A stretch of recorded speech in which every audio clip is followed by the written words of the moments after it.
something up his sleeve. I'm going to say, you know I like small town schools. I like small schools.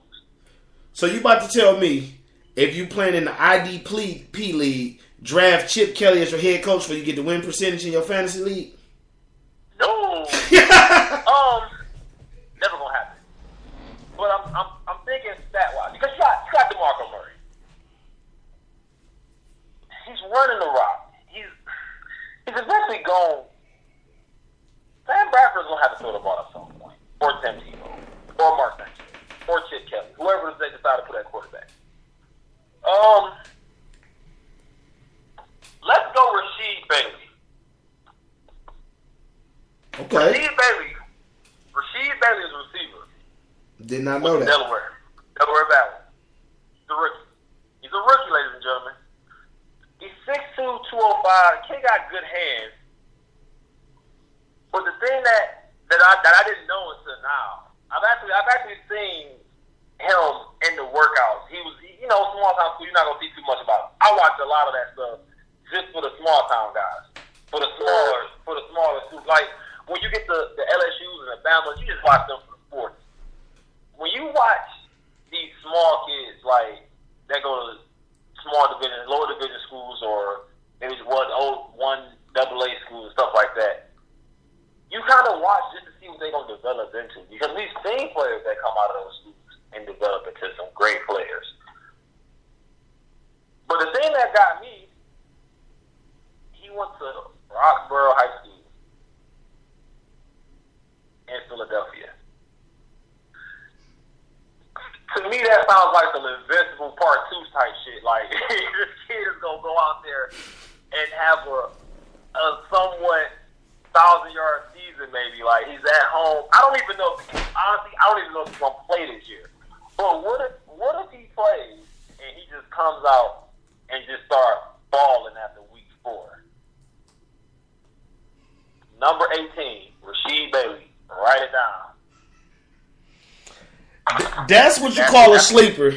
Because I didn't even know. I'm like, y'all know me. I'm over here with my fantasy books. I'm old school. Right in front of me, I got the laptop, I got the phone, I got the tablet, and I got my magazines. He's not even in the book as rated to be a top 100 fantasy player. Listen, but that's the point of sleepers. Nobody knew about Cordell Patterson last year. Nobody knew about Allen Hurns or Robinson. Hey, this is. This is like I'm good after my draft. Ladies and gentlemen, let's talk about why. First of all, you brought up something earlier that I don't win even my own league. Let's talk about this. Now we can actually talk about this.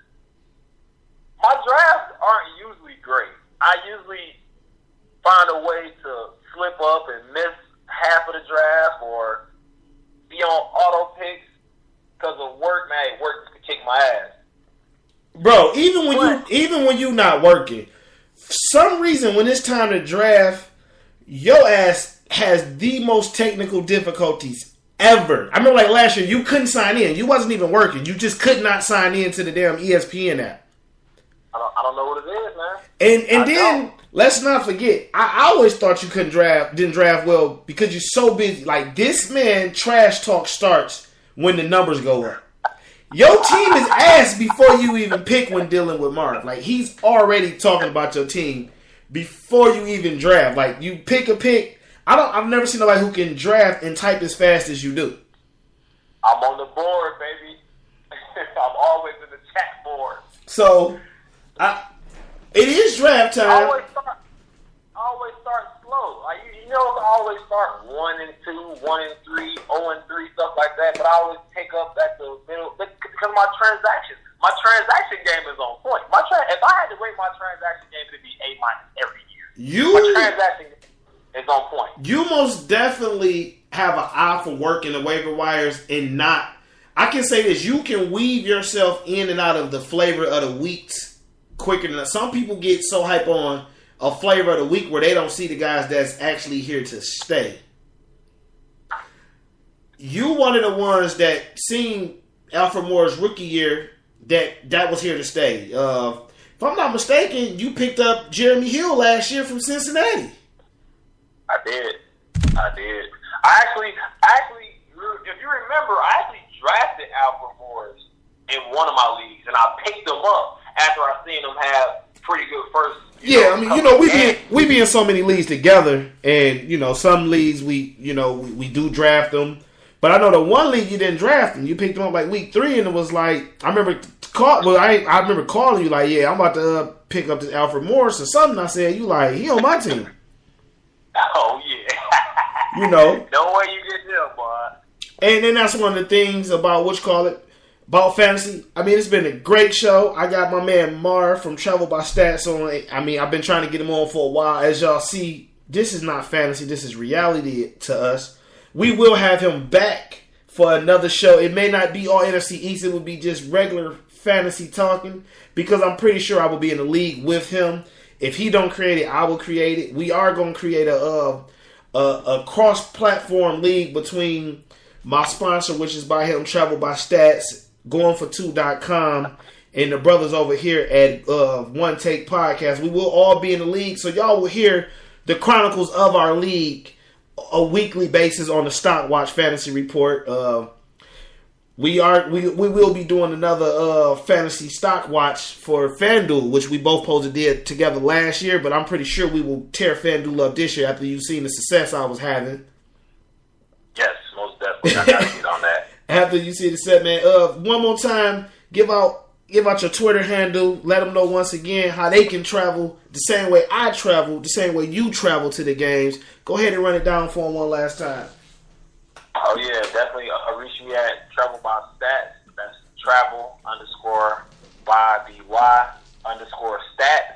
Also, you can get me at retro_legend2. That's RETRO_LEGEND2. The number 2, ladies and gentlemen. And yeah, man, Dad, I appreciate you having me on the show, man. I know it took a while for me to get on here, but I definitely had fun today. Definitely got to get back on the show again. We got a lot to finish up on, man. We haven't, not even phone conversations we've been missing. So we definitely got a lot of catching up to do, man. But I appreciate you having me on the show today. Oh, man, it's our pleasure. And just let y'all know, when we got on the phone, he like, yo, I got something to do. How long it's going to take? I'm like, yo, we aiming at 35. If we get to 45, it's a good show. Ladies and gentlemen, we are over an hour and a half long. And we still want to keep going, but it's hot as hell in this back studio. My girl making the baby be quiet. So that means I'm probably going to get no dinner because she hate when I run these shows over long. So we out of here. Y'all know what time it is. Once again, please check him out. He gave y'all the website to be in the post. Continue to hit play. Please download it on iTunes. Y'all know what it is on iTunes. One Take Podcast Nation. But if you can't spell it all the way out, just put in One Take Podcast and come up.